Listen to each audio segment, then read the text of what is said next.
আমরা আপনাদের পূর্বপুরুষকে নায়ক হিসেবে দেখেছি। আপনাদেরকে 2013-তে ব্লগারদের বিরুদ্ধে, আল্লাহর নবীর দুশমনদের বিরুদ্ধে রক্ত দিতে দেখেছি। 24-এর গণ আন্দোলনে রক্ত দিতে দেখেছি। দাদা বাবুদের উৎপাত থেকে এই দেশকে মুক্তি দেওয়ার জন্য আপনাদেরকে রাজপথে দেখেছি। আমরা নতুন এক সমস্যায় পড়েছি, সেটা হচ্ছে দাতা গোষ্ঠীর এক নতুন সমস্যা। যারা বাংলাদেশের মানচিত্র টুকরা করতে চায়, যারা বাংলাদেশকে খ্রিস্টান রাজ্য বানাতে চায়, যারা বাংলাদেশে এলজিবিটি2কে প্রতিষ্ঠা করতে চায়, পশ্চিমা কালচার প্রতিষ্ঠা করতে চায়, এই জায়গায় আগের মতো আপনাদেরকে নায়ক দেখতে চাই না, একসাথে আপনাদেরকে মহানায়কের ভূমিকায় দেখতে চায়। আমি আপনাদের কাছে জিজ্ঞেস করি, আপনারা সংসদের আসন চান না আমাদের ভাইদের ঐক্য চান? আমরা আসন চাই না, ঐক্য চাই। আসন চাই না, ঐক্য চাই।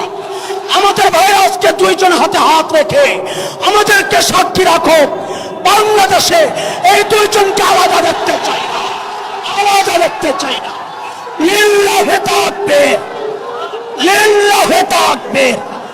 পীর সাহেব হুজুর এগিয়ে চলে, মামুনুল হক এগিয়ে চলো। মুসলমান জিজ্ঞেস করতে চাই, পীর সাহেব হুজুর আল্লামা মামুনুল হক যদি সব তন্ত্র মন্ত্র বাদ দিয়ে বাংলাদেশের খেলাফত প্রতিষ্ঠার জন্য ডাক দেয়, কে রক্ত দিতে প্রস্তুত আছে? আল্লাহ আমাদের ভাইদের ঐক্য কবুল করেন। আরে বলেন আমি, আমরা বিচ্ছিন্ন দেখতে চাই না, ঠিক আছে না ইনশাআল্লাহ? বলেন ঠিক আছে তো ইনশাআল্লাহ? যারাই ভাইদেরকে বিচ্ছিন্ন করতে চাইবে, আমরা ভবিষ্যতে যদি এমন কাউকে পাই, তাদেরকে উলঙ্গ করে ময়দানে নামায়া দেব ইনশাআল্লাহ। বহু সহ্য করেছি, মুখ বুজে বন্ধ করে চুপচাপ আছি, কিন্তু বাংলাদেশে ইসলামী শরিয়া আইন, কোরআনের আইন, খেলাফত প্রতিষ্ঠার বিরুদ্ধে যদি কারো ভূমিকা থাকে, এমন কারো সাথে যদি আমরা দেখি যে কেউ যারা বাংলাদেশের ইমানদারদেরকে মৌলবাদী করে গালি দেয়, আমরা যদি দেখি বাংলাদেশে কেউ বলে শরিয়া আইন চাই না, তাদের বিরুদ্ধে জিহাদ ঘোষণা করলাম। বাংলাদেশে সব তন্ত্র মন্ত্র দেখা শেষ, আগামীতে হবে বাংলাদেশ ইসলামের বাংলাদেশ, আল্লাহর কালামের বাংলাদেশ। দেখতে চাই কি চাই না? মুসলমান দেখতে চাই কি চাই না? জান দিতে প্রস্তুত আছি ইনশাআল্লাহ। আমাদেরও নীতি হবে সেটাই। সিরাতুন নবীর মঞ্চ থেকে বলতে চাই, আল্লাহর পয়গম্বরের আদর্শ থেকে, সিরাতুন নবী থেকে আমরাও এটাই ধারণ করব। 24 জুলাই এবং আগস্ট বিপ্লবের মধ্য দিয়ে যে নতুন বাংলাদেশের যাত্রা শুরু হয়েছে, সেই বাংলাদেশে পূর্বের সময় থেকে চলে আসা প্রতিটি কল্যাণ, প্রতিটি ভালো এবং প্রতিটি উত্তম আদর্শকে আরো বেশি লালন করা হবে, উজ্জীবিত করা হবে। আমার তো মন বলছে যে অল্প সময়ের ব্যবধানে এ দেশের ভিতরে সংসদে কালেমা তাইয়্যিবা লা ইলাহা ইল্লাল্লাহর পতাকা পতপত করে উঠতে থাকবে ইনশাআল্লাহ। আমরা বলতে চাই, আমার সোনার বাংলাদেশ আর কোনোদিন দাদা বাবুদের গোলামে পরিণত হবে না।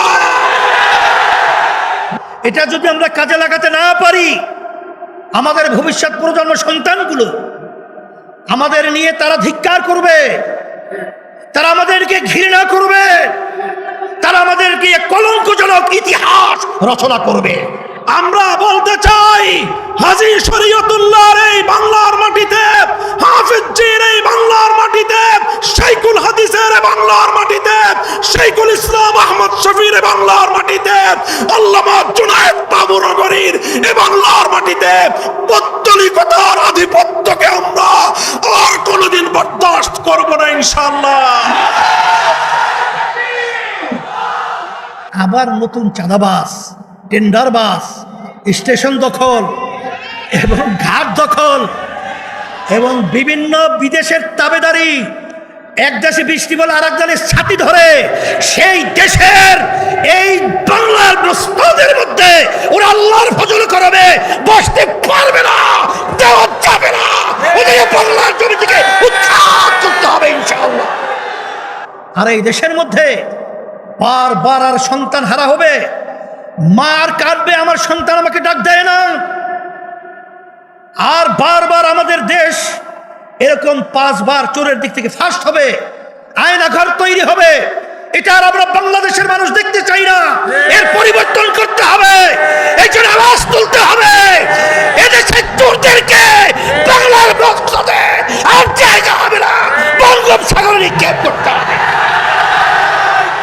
এই জন্যে ক্ষমতা নিতে চান নিয়ে নেন, সংসদ নিতে চান অতটা আমরা আপত্তি করব না, কিন্তু আমাদের আদর্শের জায়গায় হাত দিলে হাত সহি সালেম বাড়িতে ফিরতে পারবেন না ইনশাআল্লাহ। হ্যাঁ, জিন্দা আছেন তো? মাথায় কাফনের কাপড় বাঁধো,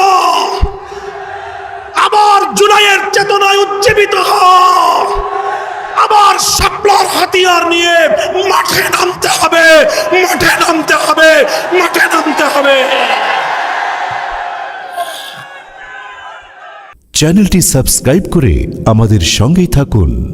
সিরাতুন নবী সাল্লাল্লাহু আলাইহি ওয়াসাল্লাম মানব জাতির জন্য আল্লাহর পক্ষ থেকে প্রেরিত প্রদত্ত উত্তম ব্যবস্থার সর্বোচ্চ মানদণ্ড।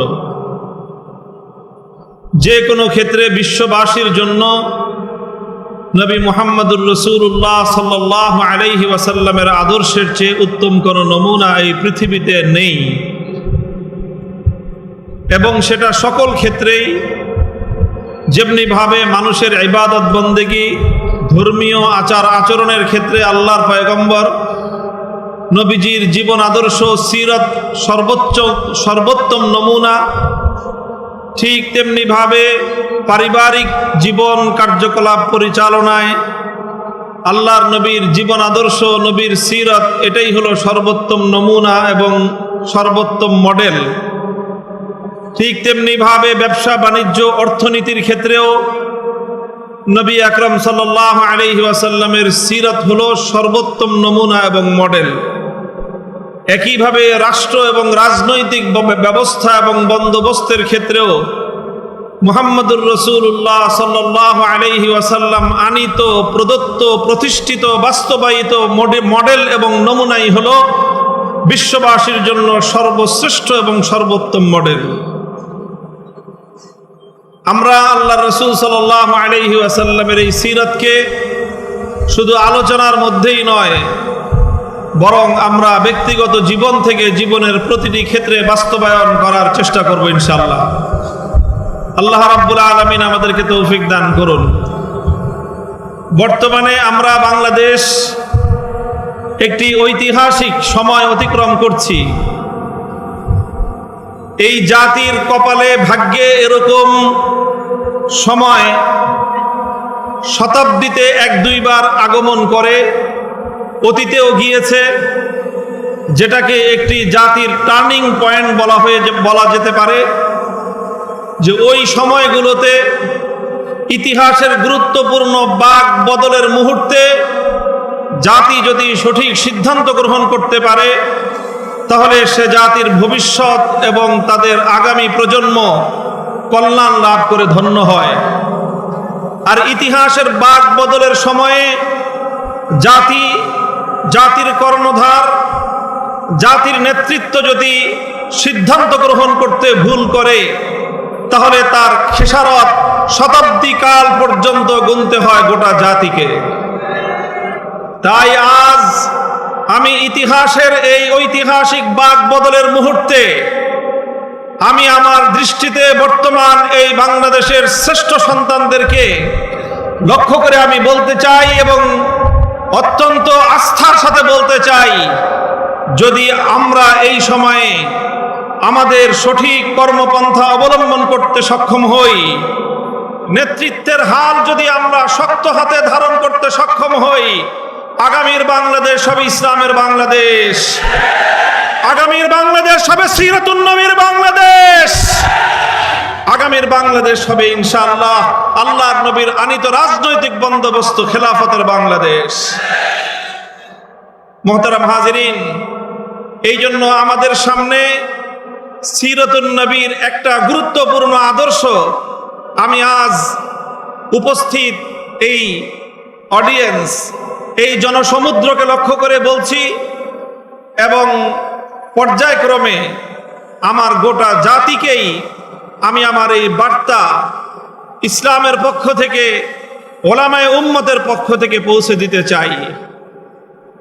নবী আকরাম সাল্লাল্লাহু আলাইহি ওয়াসাল্লামের সিরাতের একটা গুরুত্বপূর্ণ শিক্ষা, গুরুত্বপূর্ণ একটা আদর্শ আমি যেই হাদিসের অংশ বিশেষ পাঠ করেছি এই হাদিস থেকে কিছুটা বুঝে আসে।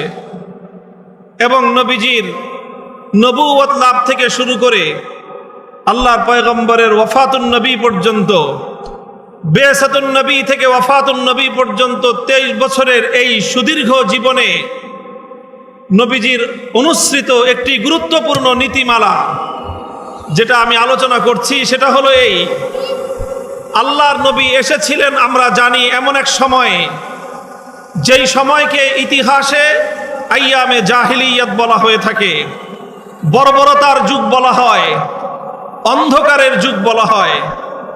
সেই অন্ধকার যুগে আল্লাহর নবী নবুয়তের প্রদীপ জ্বাললেন। আল্লাহর পয়গম্বর আল্লাহর পক্ষ থেকে নাজিলকৃত মহাগ্রন্থ আলোকবর্তিকা আল কোরআনের আলো প্রজ্বলিত করার মধ্য দিয়ে জাহিলিয়াত এবং বর্বরতার সকল তিমির অন্ধকার তিনি দূরীভূত করলেন। গোটা বিশ্ববাসী যেই আলোয় উদ্ভাসিত হলো, আল্লাহর পয়গম্বরের সিরাত এবং কোরআনের আলোতেই সারা দুনিয়া সেই জাহিলিয়াতের অন্ধকার থেকে মুক্তি লাভ করেছিল। নবী করিম সাল্লাল্লাহু আলাইহি ওয়াসাল্লাম জাহিলিয়াতকে পরিবর্তন করেছেন, জাহিলিয়াতের সকল অন্ধকারকে দূরীভূত করেছেন, জাহিলিয়াতের সকল বর্বরতাকে আল্লাহর পয়গম্বর তিনি উৎখাত করেছেন এবং জাহিলিয়াতের যত অসভ্যতা, যত অশ্লীলতা, যত পাপাচার, যত অমানবিকতাকে নবী আকরাম সাল্লাল্লাহু আলাইহি ওয়াসাল্লাম অত্যন্ত কঠোরভাবে তিনি দমন করেছেন। এটা ছিল রাসূল সাল্লাল্লাহু আলাইহি ওয়াসাল্লামের সিরাতের অত্যন্ত গুরুত্বপূর্ণ একটা অধ্যায়। লক্ষ্য করেন এদিকে, একটা খুব গুরুত্বপূর্ণ বিষয় সিরাতের। আল্লাহর পয়গম্বর মুহাম্মদুর রাসূলুল্লাহ সাল্লাল্লাহু আলাইহি ওয়াসাল্লাম একদিকে যেমনি ভাবে জাহিলিয়াতের সকল বর্বরতা, অমানবিকতাকে অত্যন্ত কঠোর হাতে তিনি দমন করেছেন, অপরদিকে আল্লাহর নবী সেই প্রাচীন কাল থেকে চলে আসা যেই সকল ভালো নীতিগুলো ছিল, যেই সকল ভালো ভালো কর্মকাণ্ডগুলো ছিল, সেগুলোকে আল্লাহর নবী শুধুমাত্র এই কারণে যে সেটা আমার নবুয়তের পূর্ব থেকে চলে আসছে, এই কারণে আল্লাহর নবী কোনো ভালো কর্মকাণ্ডকে, কোনো ভালো আদর্শকে আল্লাহর নবী কখনোই উৎখাত করবেন তো দূরের কথা, সেটাকে অসম্মান এবং অমর্যাদা পর্যন্ত আল্লাহর নবী করেননি।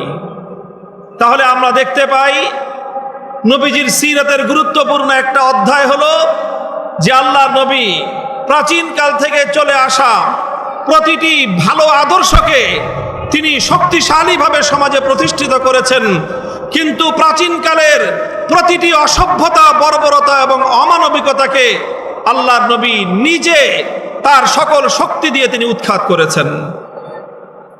আমি দৃষ্টান্ত হিসেবে এক দুটি কথা বলতে পারি। নবী আকরাম সাল্লাল্লাহু আলাইহি ওয়াসাল্লাম তিনি নবুয়ত লাভ করার আগে থেকে পবিত্র মক্কা নগরীতে বাইতুল্লাহর তাওয়াফের কার্যক্রম চলতো। আল্লাহর ঘরের তাওয়াফ করা উত্তম আদর্শ ছিল। আল্লাহর পয়গম্বর নবুয়ত লাভ করার আগে থেকেই মানুষ বাইতুল্লাহ শরীফে আগমনকারী হাজীদেরকে নানাভাবে আপ্যায়ন করাটাকে নিজেদের জন্য গৌরবের মনে করত। আল্লাহর নবী এটাকে আরো বেশি উৎসাহিত করেছেন। জমজমের পানি পান করানোর মধ্য দিয়ে হাজী সাহেবানদের তৃষ্ণা নিবারণ করা, এটা একটা মানবিক কাজ ছিল। আল্লাহর নবী জমজমের পানি পান করানোর এই গৌরবোজ্জ্বল অধ্যায়কে এতটুকু ম্লান হতে দেননি, বরং তিনি জমজমের পানি পান করানোর এই গৌরবময় কার্যক্রমকে আরো বেশি ঊর্ধ্বে তুলে ধরেছেন। বাইতুল্লাহর চাবি বহন করা, বাইতুল্লাহর দরজার চাবি বহন করাটা সম্মানজনক একটা বিষয় বলে জাহিলিয়াতের যুগ থেকেই পরিচিত ছিল। আল্লাহর নবী জাহিলিয়াতের সেই চলে আসা সময় থেকে চলে আসা বাইতুল্লাহর ঘরের দরজার চাবি বহন করার এই মর্যাদাকে তিনি এতটুকু পর্যন্ত তিনি গুরুত্বহীন করেননি, বরং আল্লাহর নবী মক্কা বিজয়ের পরে উসমান ইবনে আবি তালহার হাতে এই চাবি দিয়ে, তার হাতে বাইতুল্লাহর চাবি উত্তোলন করে দিয়ে, তুলে দিয়ে নবী বলেছিলেন, খালিদাতান তালিদাতান লা ইয়ানজিউহা মিনকুম ইল্লা যালিমুন। হে উসমান ইবনে আবি তালহা, আজ আমি তোমার হাতে এই পৃথিবীতে আল্লাহর ঘর বাইতুল্লাহর চাবি তথা মর্যাদার এবং গৌরবের এই প্রতীক তোমার হাতে তুলে দিলাম। তোমার পরে তোমার বংশধর এই চাবি বহন করবে। কোনো অত্যাচারী জালেম ছাড়া কেউ তোমাদের হাত থেকে এই গৌরব এবং মর্যাদা কেড়ে নিতে পারবে না। আল্লাহর কোরআন আল্লাহর নবীর এই নীতিকে সমর্থন দিল। আল্লাহর কোরআন আল্লাহর নবীর এই নীতিকে সমর্থন দিল শুধু নয়, বরং এই নীতিকে আরো মজবুত করে বিশ্ববাসীর সামনে আল্লাহর নবীর এই অনুসৃত আদর্শকে অনুসরণীয় হিসেবে তুলে ধরে আল্লাহ কোরআনের আয়াত নাজিল করলেন, ইন্নাল্লাহা ইয়া'মুরুকুম আন তুআদ্দুল আমানাতি ইলা আহলিহা। আল্লাহ পাক রব্বুল আলামিন প্রতিটি আমানত যার যার প্রাপ্য যেটা সেটা তাকে বুঝিয়ে দেওয়াটাই এটা আল্লাহ পাকের নির্দেশ। আল্লাহর নবী জমজমের পানি পান করার দায়িত্ব পূর্ববর্তী দায়িত্বশীলের হাতে তুলে দিয়েছেন। আল্লাহ পাক বললেন, এটাই আপনি সঠিক কাজ করেছেন। আল্লাহর নবী বাইতুল্লাহর চাবি পূর্ববর্তী সেই উসমান ইবনে আবি তালহার হাতে তুলে দিলেন। আল্লাহর নবী বললেন, আল্লাহ বললেন যে এটাই আপনি সঠিক করেছেন। ভালো কাজগুলোকে সমাজের মধ্যে বাঁচিয়ে রাখতে হবে। জাহিলিয়াতের যুগ থেকে ভালো কাজ ছিল বলে, সেটা জাহিলি যুগের লোকেরা ভালো কাজটা করত বলে সেই ভালো কাজকে ইসলাম কোনোদিন অসম্মান করে নাই, অমর্যাদা করে নাই। কোনো ভালোকে কোনোদিন ইসলাম দাফন করে না, বরং প্রতিটি ভালোকে ইসলাম উৎসাহিত করে। এটাই সিরাতুন নবী। ভালোকে উৎসাহিত করেছেন। পূর্ব যুগ থেকে চলে আসা প্রতিটি উত্তম কার্যকলাপকে আল্লাহর নবী শক্তিশালী করেছেন, বরং আল্লাহর কোরআন আয়াত নাজিল করে সেটাকে মানুষের মধ্যে আরো উজ্জীবিত করেছে। এটা হলো সিরাতুন নবীর একটা দিক। ঠিক তার বিপরীতে যে সকল অন্যায়গুলো ছিল, যে সকল খারাপ কাজগুলো ছিল, যেখানেই থাকুক না কেন, সেটা হোক সেটা নিজের পরিবারের মধ্যে, হোক সেটা নিজের আপনজনদের মধ্যে, হোক সেটা নিজের ভাইয়ের মধ্যে, হোক সেটা নিজের চাচার জীবনে, প্রতিটি বর্বরতা, প্রতিটি অন্যায়, প্রতিটি জুলুম শেকড় শুদ্ধ আল্লাহর নবী উপড়ে ফেলেছেন। রাসূল আকরাম সাল্লাল্লাহু আলাইহি ওয়াসাল্লাম যেদিন মদিনা স্টেট ঘোষণা করলেন, ইসলামী রাষ্ট্রের বুনিয়াদ কায়েম করলেন, আল্লাহর নবী ঘোষণা দিলেন, আলা ইন্না রিবাল জাহিলিয়াতি মাওযুউন তাহতা কাদামাইয়া, আলা ইন্না দিমাল জাহিলিয়াতি মাওযুউন তাহতা কাদামাইয়া, ওয়া ইন্না আউওয়ালা রিবান আদাউহু রিবাল আব্বাস ইবনে আব্দুল মুত্তালিব। নবীজি বললেন, জাহিলিয়াতের যুগ থেকে সুদ নামক এক ভয়াবহ মানুষের রক্ত চোষা এক অর্থনৈতিক কার্যকলাপ এবং রীতিনীতি পরিচালিত হয়ে আসছে। সুদের মতো মানুষের, গরিবের রক্ত চোষণকারী এই বর্বর রীতি একটি সভ্য সমাজে চলতে পারে না। নবীজি বললেন, সুতরাং আজ আমি মুহাম্মদ আরবি ঘোষণা করছি, জাহিলিয়াতের যুগ থেকে চলে আসা সকল সুদের কবর রচনা করলাম আমি মুহাম্মদ আরবির মা পায়ের নিচে। সমস্ত জাহিলি সুদ আজ থেকে দাফন হয়ে গেল।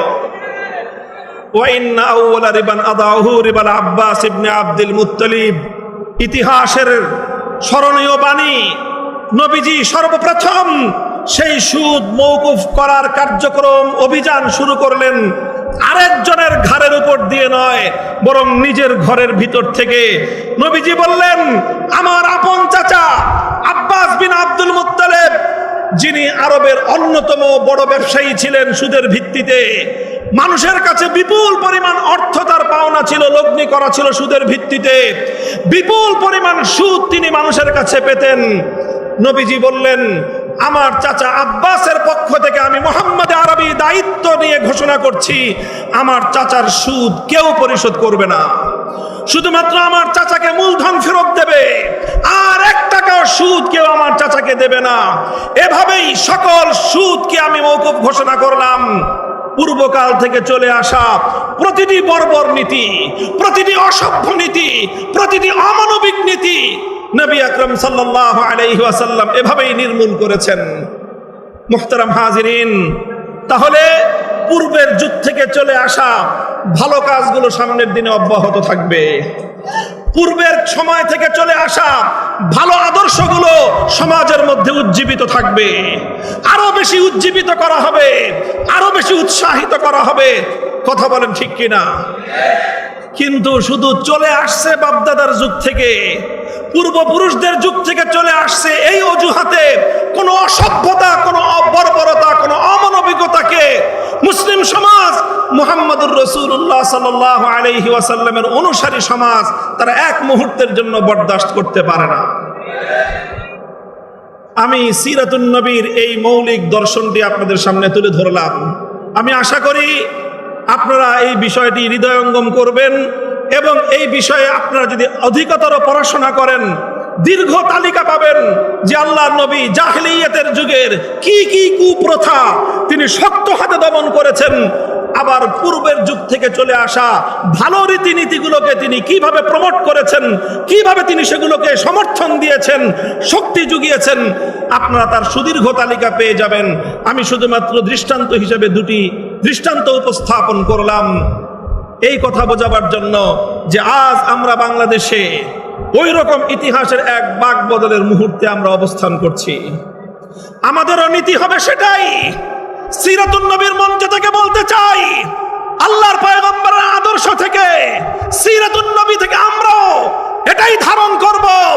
24 জুলাই এবং আগস্ট বিপ্লবের মধ্য দিয়ে যে নতুন বাংলাদেশের যাত্রা শুরু হয়েছে, সেই বাংলাদেশে পূর্বের সময় থেকে চলে আসা প্রতিটি কল্যাণ, প্রতিটি ভালো এবং প্রতিটি উত্তম আদর্শকে আরো বেশি লালন করা হবে, উজ্জীবিত করা হবে।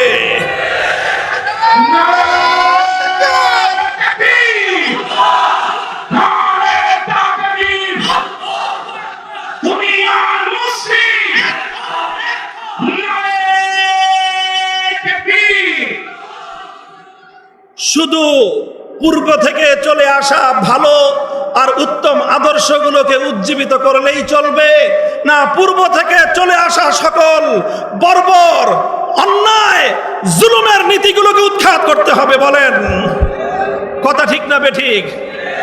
আমরা আমাদের অবস্থান জাতির সামনে পরিষ্কার ঘোষণা করছি, প্রতিটি ভালোর সঙ্গে আমরা আছি, প্রতিটি মন্দের উৎখাতের যুদ্ধে আমরা প্রথম সারিতে আছি। বলবেন হুজুর পূর্ব থেকে ভালো কি কি চলে আসছে, সংক্ষিপ্ত চার্ট উল্লেখ করে দেই। পূর্ব থেকে চলে আসছে ভালো।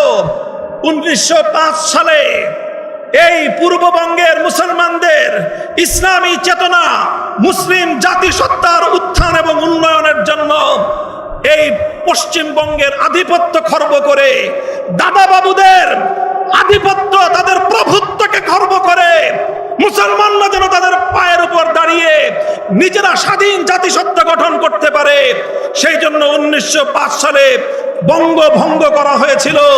আমরা সেই বঙ্গভঙ্গের চেতনাকে সামনের দিনে অব্যাহত রাখতে চাই। আমরা বলতে চাই আমার সোনার বাংলাদেশ আর কোনোদিন দাদা বাবুদের গোলামে পরিণত হবে না।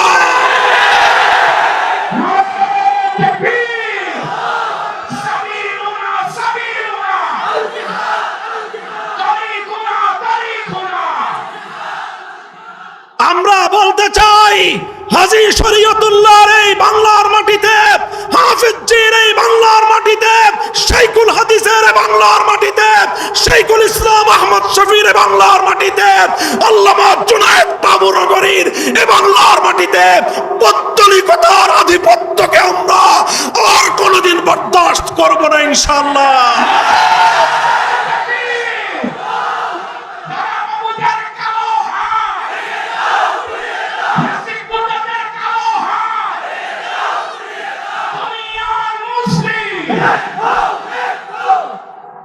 এটা হলো 1905 সালে যে কল্যাণের ধারার সূচনা হয়েছিল।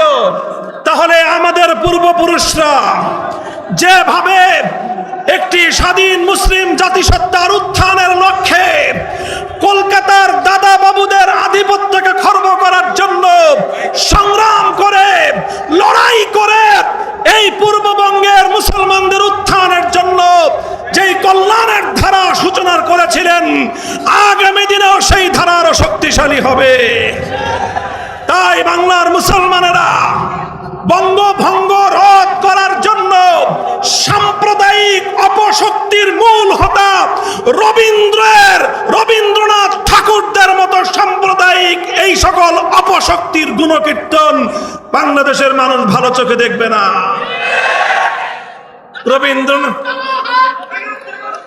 রবীন্দ্রনাথ ঠাকুর সাহিত্যিক মানুষ, তার সাহিত্য পড়বেন, কবি মানুষ, তার কাব্যের অনুসরণ করবেন, কিন্তু তার বস্তা পচা সাম্প্রদায়িক মুসলিম বিদ্বেষী সেই দাদা বাবুদের খবরদারি এবং আধিপত্যের চেতনাকে যদি বাংলার মাটিতে আমদানি করার, আবার নতুন করে পুনর্জীবিত করবার পায়তারা করা হয়, একসঙ্গে বুকের রক্ত দিয়ে প্রতিহত করতে হবে।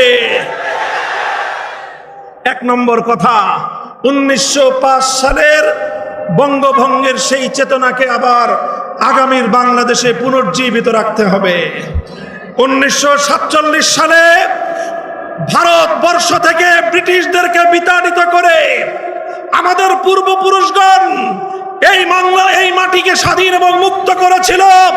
সেই মুক্ত স্বাধীন মাটিতে সর্বপ্রথম ব্রিটিশ বিতাড়নের বিজয়ের ওই শুভক্ষণে ব্রিটিশ বিরোধী 190 বছরের স্বাধিকার আন্দোলনের বিজয়ের উদযাপনের সময় স্বাধীনতার পতাকা উত্তোলন করেছিলেন আমাদের পূর্বপুরুষ, আমার দাদা উস্তাদ আল্লামা জাফর আহমদ উসমানী রহমতুল্লাহ আলাইহি।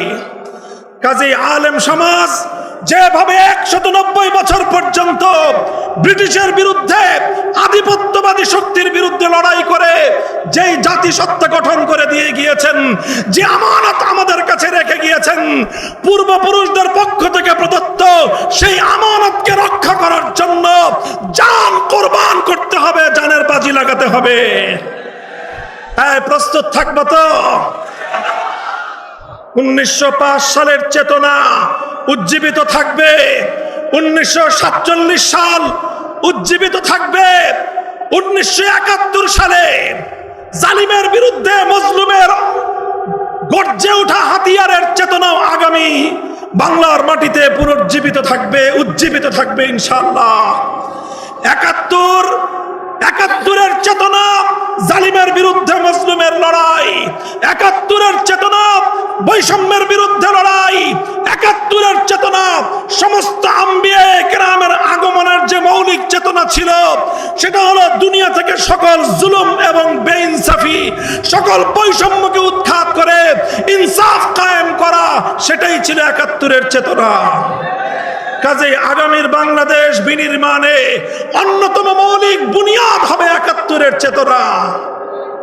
তবে 71-এর পরে নতুন গজিয়ে ওঠার এক চেতনার নাম 72-এর চেতনা।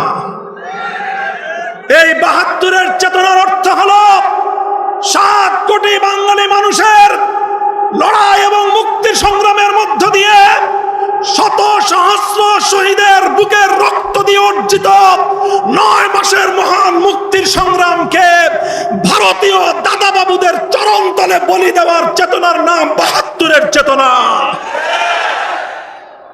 লম্বা ইতিহাস বলবো না, সেই 72-এর চেতনাকেই প্রতিনিধিত্ব করে 72-এর সংবিধান, যে সংবিধানের মাধ্যমে মুক্তিযুদ্ধকে হত্যা করা হয়েছে, যে সংবিধানের মাধ্যমে বাংলাদেশের স্বাধীনতাকে ভারতের চরণ তলে বলি দেওয়া হয়েছে। আগামীর বাংলাদেশ 72-এর চেতনার মাধ্যমে 71-এর চেতনাকে হত্যা করার ষড়যন্ত্রকে প্রতিহত করবে ইনশাআল্লাহ।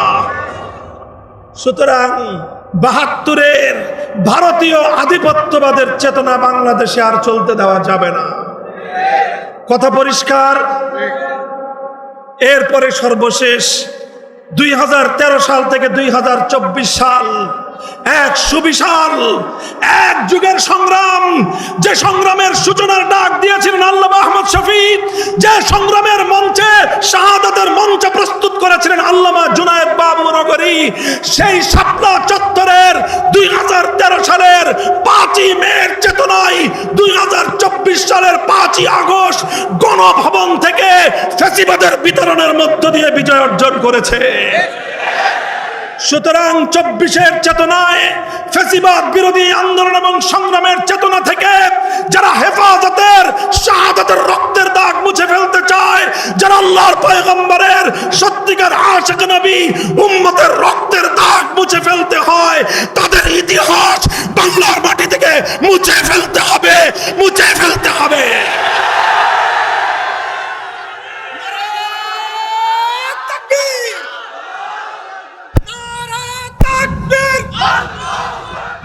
দিয়েছি তো রক্ত, রক্তের বন্যায় বদরের হাতিয়ার, নারায়ে তাকবীর। আমি পরিষ্কার বলতে চাই, এই 4 মাইল ফলক 1905 সালের বঙ্গভঙ্গ, 1947 সালের ব্রিটিশ বিরোধী স্বাধীনতা অর্জন, 1971-এর মহান মুক্তিযুদ্ধ, 2013 থেকে 24 পর্যন্ত ফ্যাসিবাদ বিরোধী আন্দোলনের এই চেতনা, এটাই হলো বিগত 100 বছরের, 1000 বছরের আমাদের শ্রেষ্ঠ অর্জন। এই অর্জনকে যদি কেউ নেগলেক্ট করতে চায়, ওর জিহ্বা টিনে ছেড়ে ফেলে দিতে পারবেন আপনারা। কেউ যদি এই 4টি চেতনার যে কোনো একটার বিরুদ্ধে বাংলার মাটিতে কথা বলবার দুঃসাহস দেখায়, আপনারা ওর বিরুদ্ধে অবস্থান করে প্রতিহত করবার ঘোষণা দেবেন। নাম উল্লেখ করলাম না, অনেকে অনেক নামে আখ্যায়িত করে। আমি শুধু বলতে চাই, ফজলুর রহমান সাহেব, মনে রাখবেন, বাংলার মাটিতে আমরা ভাড়াটিয়া হিসেবে থাকি না। রক্ত দিয়ে কেনা, নিজের বাপের রক্ত দিয়ে কেনা মাটিতে বসবাস করি আমরা। এখানে আমরা অনেক রক্ত দিয়ে 1905 সালে বঙ্গভঙ্গ করেছিলাম, অনেক রক্ত দিয়ে ব্রিটিশদেরকে বিতাড়িত করেছিলাম, অনেক রক্ত দিয়ে 71-এর মুক্তিযুদ্ধের মঞ্চ প্রস্তুত করেছিলাম, রক্ত দিয়েছি শাপলা চত্বরে, রক্ত দিয়েছি জুলাই বিপ্লবে। সুতরাং আমার রক্তের সঙ্গে যদি কেউ গাদ্দারি করতে চায়, তার জিভ আমি টেনে ছেড়ে ফেলবো।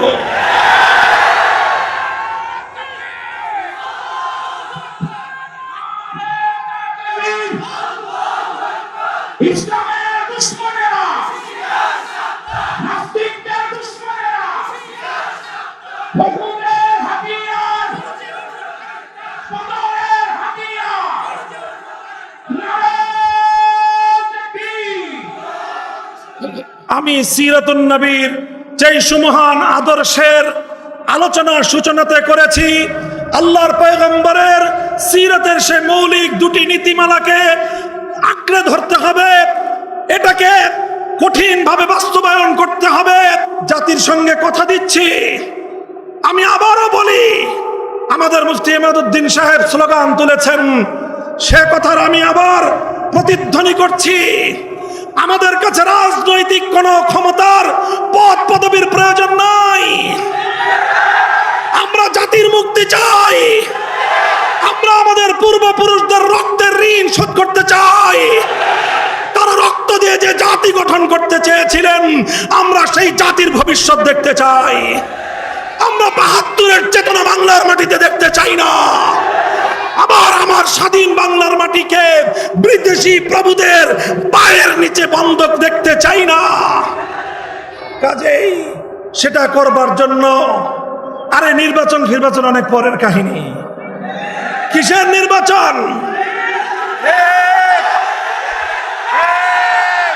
2013 সালের শাপলা চত্বরের শহীদদের রক্তের প্রথম এই রক্তকে স্বীকার করতে হবে বাংলার মাটিকে। 24-এর সহস্রাধিক জুলাই যোদ্ধাদের রক্ত যে জন্য গিয়েছিল, সেই আধিপত্যবাদের উৎখাত নিশ্চিত করতে হবে। জুলাই সনদ বাংলার মাটিতে কার্যকর করতে হবে। 72-এর সংবিধান বাংলার মাটিতে চলবে না, চলতে দেওয়া হবে না, চলতে দেওয়া হবে না।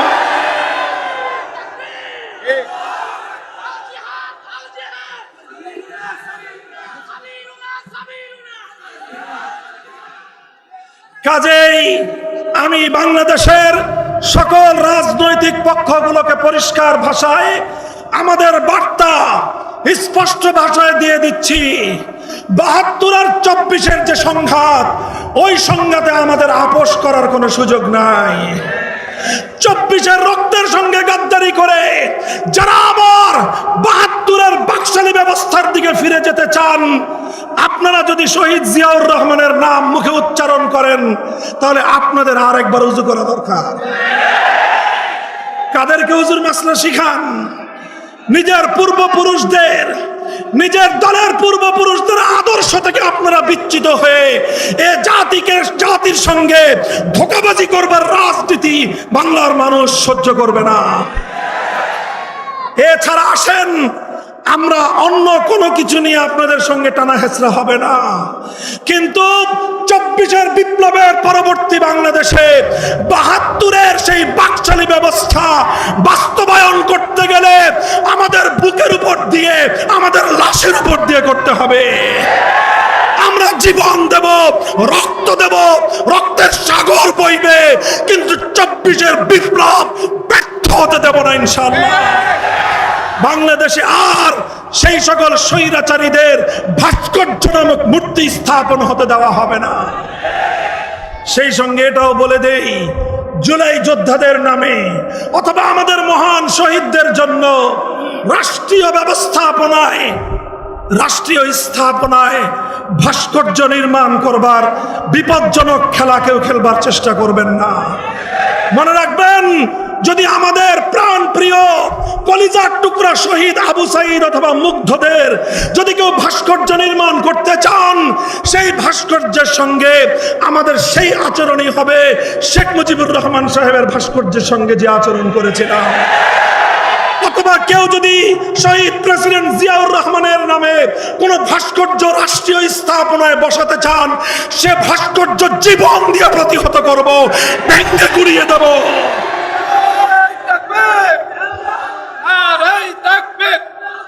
আমরা আদর্শের জায়গায় আমাদের কম্প্রোমাইজ করবার কোনো সুযোগ নাই।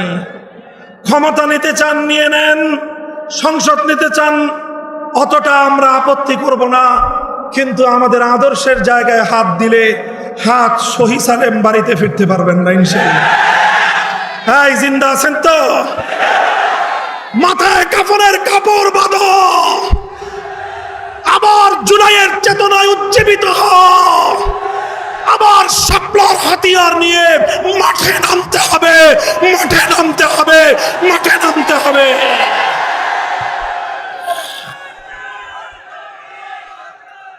আল্লাহ পাক কবুল করেন ইনশাআল্লাহ। কথা যা বললাম অক্ষরে অক্ষরে যেন সেই কথার উপর অক্ষরে অক্ষরে যেন অবিচল থাকতে পারি শেষ নিঃশ্বাস পর্যন্ত, সেই দোয়া আমি আপনাদের কাছে চাই। আমাদের কথা যেন আমরা রক্ষা করতে পারি। আল্লাহ যেন আমাদের আগামীর বাংলাদেশকে ইসলামের অনুকূল বাংলাদেশ হিসেবে কবুল করেন। সিরাতুন নবীর সুমহান আদর্শের আলোকেই আগামীর বাংলাদেশকে আমরা গড়ব। নাসরুম মিনাল্লাহি ওয়া ফাতহুন করিব ওয়া আখিরু দাওয়ানা আলহামদুলিল্লাহি রাব্বিল আলামিন। আসলে আজকে আমার অবস্থান ছিল বরিশালে চরমনায়। হুজুর বলেছেন আলহামদুলিল্লাহ আমরু ফাওকাল আদাব হিসাবে, আর এই বরকতময় মজলিসের ভিতরে উপস্থিত হওয়ার জন্য আসলে আমি বাড়ি থেকে আসছি। আমি আসার পরে আপনাদের অবস্থান এবং আকাঙ্ক্ষা, উদ্বেগ, উদ্দীপনা দেখে আলহামদুলিল্লাহ আমি খুশি হয়েছি। সিরাতুন নবী সাল্লাল্লাহু আলাইহি ওয়াসাল্লাম সম্মেলন আমি আপনাদের সামনে যে আয়াত শরীফ তেলাওয়াত করেছি, আল্লাহ রাব্বুল আলামিন বলেছেন, নিশ্চয়ই আপনাকে আমি উত্তম চরিত্রের অধিকারী করে আমি সৃষ্টি করেছি। আল্লাহ রাসূল সাল্লাল্লাহু আলাইহি ওয়াসাল্লাম কেমন চরিত্রের ছিলেন, কেমন মানুষ ছিলেন, এটা অত ব্যাখ্যা না দিয়ে সংক্ষেপ, অক্সফোর্ড বিশ্ববিদ্যালয় দুনিয়ামুখী একটা শিক্ষা প্রতিষ্ঠান উল্লেখযোগ্য। সেখানে বিজাতিরা দুনিয়া সৃষ্টির পরে 100 মনীষীর নাম তারা বই আকারে লিপিবদ্ধ করেছে নাম রেখেছে দ্য 100। আমি মদিনা শরীফ গেছিলাম, তখন আমাদের ইঞ্জিনিয়ার আব্দুল হাই সাহেব, সে আমাদেরকে দাওয়াত করছিল তার বাসায় যাওয়ার জন্যে। আমরা বাসায় যাওয়ার পরে ওই বইটা আমার সামনে নিয়ে আসছি, বলতেছিল, হুজুর দেখেন তো বইটার নাম কি। বললাম, বলে দেখেন তো বইটার প্রথম নামটা কার। আমি তখন দেখি বইটার প্রথম নামটাই হলো মুহাম্মদুর রাসূলুল্লাহ সাল্লাল্লাহু আলাইহি ওয়াসাল্লাম।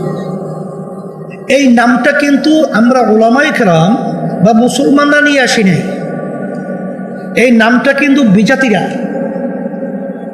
তার যে আখলাক এবং তার চরিত্র এবং তার গুণ, এই সব বিবেচনার মাধ্যমে তার নামটা কিন্তু তারা 1 নম্বরে নিয়ে আসতে বাধ্য হয়েছে। আপনারা জানেন, বিচারীদের ভিতরে আলোচনা হচ্ছিল যে সে একজন মনীষী ঠিক আছে, কিন্তু প্রথম নাম তার নাম নিয়ে না নিয়ে আইসা তার নাম একটু নিচেও তো রাখা যায়। তখন যারা নাকি নামটা প্রথম নিয়ে আসছিল, তখন তারা বলেছিল যে তাইলে তোমরা এমন একটা নাম প্রস্তাব করো যেটা প্রথম নিয়ে আসা যায়। তোরা তামাম দুনিয়া তালাশ করেছে, তন্ন তন্ন করে হন্য হন্য হয়ে তালাশ করার পরেও ওই নামের গুণ বিশিষ্ট মানুষ দ্বিতীয়ত দুনিয়া সৃষ্টির পরে আর দ্বিতীয় পাওয়া যায় নাই। আমরা বিশেষ করে সিরাত সম্মেলন করব। আমি আমাকে বলছি, আমার ছেলেদেরকে বলছি, সমস্ত কালিমাগ মুসলমানদেরকে বলবো, যদি আল্লাহ রাসূল সাল্লাল্লাহু আলাইহি ওয়াসাল্লামের আখলাক চরিত্র, তার রেখে যাওয়ার নিদর্শন যদি আমরা ফলো করতে পারি, তাহলে সেই মানুষটা দুনিয়াতেও সম্মানিত হবে, উত্তম মানুষ হবে, এবং আখিরাতেও সম্মানিত উত্তম মানুষ হিসাবে আল্লাহ রাব্বুল আলামিনের কাছে গণ্য হবে। উত্তম মানুষ হওয়ার জন্যে সবচেয়ে বড় কথা হলো এই, আল্লাহ রাব্বুল আলামিন তার রাসূলকে দুনিয়াতে পাঠিয়েছেন কতগুলো কাজ নিয়ে। ইয়াতলু আলাইহিম আয়াতিহি ওয়া ইউযাক্কিহিম ওয়া ইউআল্লিমুহুমুল কিতাবা ওয়াল হিকমা। ওয়া ইউযাক্কিহিম, এটা কিন্তু আত্মাশুদ্ধি, যেটাকে কলব বলা হয়। আসলে বাস্তবতা হলো আমরা অনেকের ইলমের অধিকারী হই, অনেক জ্ঞানের অধিকারী হই, আমরা অনেক শিক্ষায় শিক্ষিত হই, কিন্তু বাংলাদেশের 53 বছর ইতিহাস আপনি যদি পর্যালোচনা করেন, দেখবেন টিআইবি একটা সংস্থা এমপি মন্ত্রীদের নিয়ে তারা রিসার্চ করেছিল। তদন্ত করার পরে তারা তদন্ত ফল প্রকাশ করেছে, 100 জন এমপি মন্ত্রীদের মধ্যে 97 জনের মতো এমপি মন্ত্রী দুর্নীতিগ্রস্ত, অর্থাৎ চোর। 3 জনের ব্যাপারে মন্তব্য করেছে যে তারাও চোর, একটু কম চোর। কথা ঠিক না? এই যে 5ই আগস্ট, জুলাই 24, হাজার হাজার আমার মায়ের কোল যারা খালি করেছে, আমার হাফেজ আলেম ছেলেদেরকে বুকের ভিতরে গুলি করে রাস্তায় ফেলে দিল, এবং প্রায় 2000-এর মতো আমাদের বাংলাদেশের উদীয়মান সন্তানদেরকে, ভবিষ্যৎ প্রজন্ম মেধাবী এদেরকে ধ্বংস করে ফেলল। এই আচরণটা কিন্তু আসলে আত্মশুদ্ধি এবং ভিতরটা ভালো না থাকার কারণেই কিন্তু এই ধরনের আচরণ করতে পেরেছে। কিছুদিন আগে দেখেছেন প্রথম আলো পত্রিকা একটা রিপোর্ট বের হয়েছে, এই সদ্য খুনি ফ্যাসিস্ট আওয়ামী লীগ, হাসিনা বলেছিল হাসিনা পালায় না, আল্লাহর মায়ের আলমের বাহির, ভাত পাক করে খেয়েও যেতে পারে না। সেখানে আপনারা দেখেছেন যে সদ্য ভূমিমন্ত্রী 3টা দেশের মধ্যে তার প্রায় 620টার মতো 620 বাড়ির সন্ধান পাওয়া গেছে। সে বাড়ির মূল্য প্রায় 5,700 এত কোটি টাকা। এই টাকা তো সব তার বাপে রেখে গেছিল, তার দাদা ওয়ারিশ সূত্রেই তো পাইছে। এ টাকা কাদের? আমাদের টাকা। ওরা ক্ষমতার মসনদে চেয়ারে বসে আমাদের টাকাগুলো বিদেশে পাচার করেছে। এটা কেন পেরেছে? ওদের আত্মশুদ্ধি না থাকার কারণেই এটা পেরেছে। এই জন্য আমি আমার ছেলেদেরকে বলবো, আমার ভাইদেরকে বলবো, আসলে বাস্তবতা হলো এই যে উত্তম চরিত্রের অধিকারী হতে হলে আখলাকে রাজিলা ভিতর থেকে দূর করতে হবে। যদি এটা আমরা করতে পারি তাহলে আল্লাহর রহমতে দেখবেন আসাতাজা ইকরাম, ওলামা ইকরাম তারা যে দাবি করেছেন, আমার তো মন বলছে যে অল্প সময়ের ব্যবধানে এ দেশের ভিতরে সংসদে কালেমা তাইয়্যিবা লা ইলাহা ইল্লাল্লাহর পতাকা পতপত করে উঠতে থাকবে ইনশাআল্লাহ। আর যখন আমরা আত্মশুদ্ধির ব্যাপারে যখন নাকি আমরা অন্যান্য চরিত্র অবলম্বন করব, তখনই কিন্তু সেখানে আল্লাহ রাসূল সাল্লাল্লাহু আলাইহি ওয়াসাল্লাম বলেছেন, হুব্বুদ দুনিয়া রাসু কুল্লি খাতিয়াতিন, সমস্ত গুনার মূলই হলো এই দুনিয়ার মোহ, ক্ষমতার মোহ, সম্মানের মোহ, সম্পদের মোহ। আর এই ক্ষমতা এবং সম্মান এবং সম্পদের মোহ যতক্ষণ পর্যন্ত আমরা দূর করতে না পারবো, ততক্ষণ পর্যন্ত 53 বছরে যে ঘটনা হয়েছে, আল্লাহ মাফ করুক, সেরকম ঘটনা আমাদের দেখতে হবে। এই জন্য আমি 5ই আগস্টের পরে আল্লাহর রহমতে আপনাদের দোয়ায় আমরা চেষ্টা করেছি সমস্ত ইসলামী দলগুলো আমরা যেন একত্রিত হয়ে একটা বাক্স জাতির কাছে আমরা উপহার হিসেবে পাঠাতে পারি। আল্লাহর রহমতে আপনাদের দোয়ায়, আল্লাহর খাস মেহেরবানিতে, আল্লাহর রহমতে অবস্থা খুবই ভালো, অনেক ভালো আল্লাহর রহমতে। সাথে সাথে আমরা বলেছি যারা দেশপ্রেমিক রয়েছে তাদেরকে আমরা সাথে নিয়ে 5ই আগস্টের পরে 53 বছর যারা দেশ পরিচালনা করেছে, এদের পরিচালনা আমরা পেয়েছি। এই দেশটা একবার দুইবার নয়, 5 বার চোরের দিক থেকে, দুর্নীতির দিক থেকে তামাম দুনিয়ার ভিতরে তারা ফাঁস বানিয়েছে। এদের পরিচালনায় আমার হাজার হাজার মায়ের কোল সন্তান হারা হয়েছে।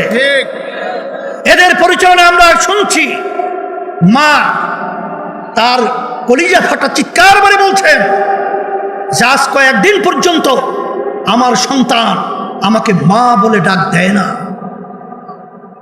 সেই মুগ্ধের শব্দ আমাদের কানে এখনো ভাসছে। সে আবু সাঈদের হাত প্রসারিত করে বুকের ভিতরে গুলির রাস্তায় লুটিয়ে ফেলেছিল, সে দৃশ্য এখন আমাদের চোখের সামনে ভাসছে। সেই বাংলাদেশের আয়নাগর এখন আমাদের নজরে, এখন আমরা দেখছি আমাদের দেশের টাকা পাচারকারী, আমরা সেটা দেখেছি। আর এই দেশের মধ্যে বারবার আর সন্তান হারা হবে, মা আর কাঁদবে আমার সন্তান আমাকে ডাক দেয় না। আর বারবার আমাদের দেশ এরকম 5 বার চোরের দিক থেকে ফার্স্ট হবে, আয়নাঘর তৈরি হবে। এটা আর আমরা বাংলাদেশের মানুষ দেখতে চাই না। এর পরিবর্তন করতে হবে, এই জন্য আওয়াজ তুলতে হবে।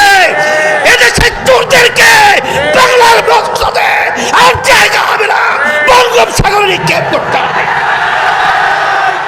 এই জন্য আমি সকলকে উদাত্ত আহ্বান জানাবো, 5ই আগস্টের পরে এখন ইসলামের পক্ষে যে ক্ষেত্র তৈরি হয়েছে, 53 বছরে এই ক্ষেত্র আর কোনোদিন তৈরি হয় না। এটা যদি আমরা কাজে লাগাতে না পারি, আমাদের ভবিষ্যৎ প্রজন্ম সন্তানগুলো আমাদের নিয়ে তারা ধিক্কার করবে, তারা আমাদেরকে ঘৃণা করবে, তারা আমাদেরকে কলঙ্কজনক ইতিহাস রচনা করবে। এই জন্যে আমি সকল পূজার আহ্বান জানাচ্ছি, আসেন, মাঠ উর্বর রয়েছে, অবস্থা আমি আল্লাহর রহমতে খুব ভালো দেখছি। তবে ওই কথা সবসময় মনে রাখেন, কবি বলেছেন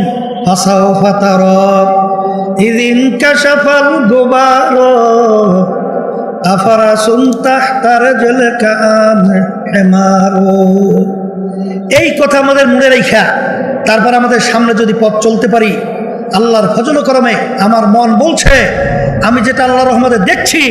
আমি সেদিন চুয়াডাঙ্গা আলোচনা করতে গিয়ে তখন আমার হঠাৎ মুখ থেকে বের হয়ে আসছিল যে আল্লাহ রাব্বুল আলামিন এক জালেম, এক খুনি, এক এই এই কিনা ভূমি এবং আয়নাগার তৈরিকারী আল্লাহ আমাদের দেশ থেকে তাড়িয়েছেন।